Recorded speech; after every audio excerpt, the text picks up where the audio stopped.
Thank you once again for joining into your favorite cooking channel. Today I'm going to do one thing the kids love a lot. It is my special cabbage stew, my sausage cabbage stew. So this is cabbage stew. I'm going to use sausage, and this is very quick and easy to make and very light in the mouth. So I have my chopped cabbage. I've taught on how to handle vegetables on the channel, so you can watch it to look at how to clean your cabbage and your vegetables. So I have my cabbage. I have a bit of the green beans just to add a bit to it, and then the bell pepper.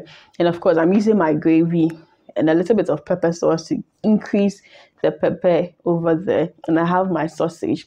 So this is the local tropical sausages, the big ones, the one chinchinga, and then the Baba people who roast in the evening. So this is the type you may want to use. You can also use the regular sausage like the sardia or the nana sausage. It all works for you. So I begin by cutting it into smaller chunks and frying it up. You can fry this to be as dried as you'd want, as crisp as you want. It's up to you. I like to fry it to get all the side looking brown and less moist. So once that is done, I'm going to put it aside, and then I'm going to make my cabbage stew. Mind you, this is a very quick fix cabbage stew recipe. So I pour in my pre-made gravy. I'll leave the link to how to make your gravy in there. Then it has my pepper sauce in there as well. I added the pepper sauce because I like to have a bit of peppery notes in my vegetable stews. If you do vegetable stews and then the pepper and the salt is not well balanced, it tastes a bit flat. So that goes in, the gravy goes in, a little bit of water to moisturize it. And then I add in the green beans and then the bell pepper. Green beans go in first so that they can cook and soften up before I add in the sausage. Then I mix it up and also let it also simmer a bit, so that the taste of the gravy would go into the sausage. So it won't be like you're eating raw sausage versus stew or gravy. So they all have to blend in beautifully. And once that is done, then I add in my cabbage. When you're doing cabbage stew, know that cabbage, once it softens, it gives off a lot of water and liquid. So your gravy base has to be thick enough, else your cabbage stew will come and to be watery.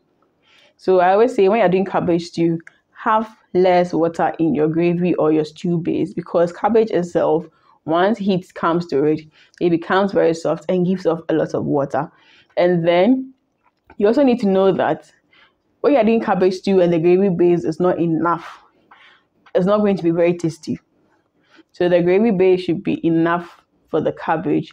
And the other thing is, cabbage is all about heat. When your cabbage is supposed to be the last thing that goes in, because you don't want to overly cook your cabbage. And once you put it in and you mix it, it's going to shrink in size. You may just want to cover it for just a minute or two to get the heat in there. Then you turn it off.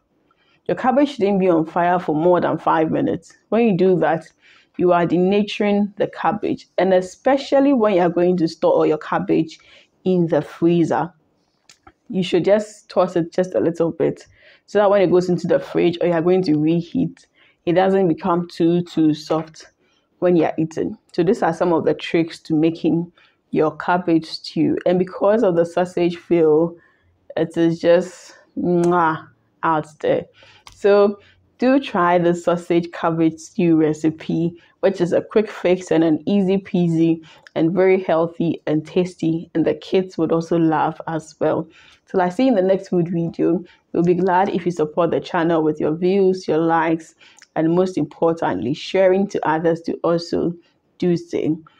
Live life to the fullest, be joyous, be merry. Lots of love for my team and I. Mwah.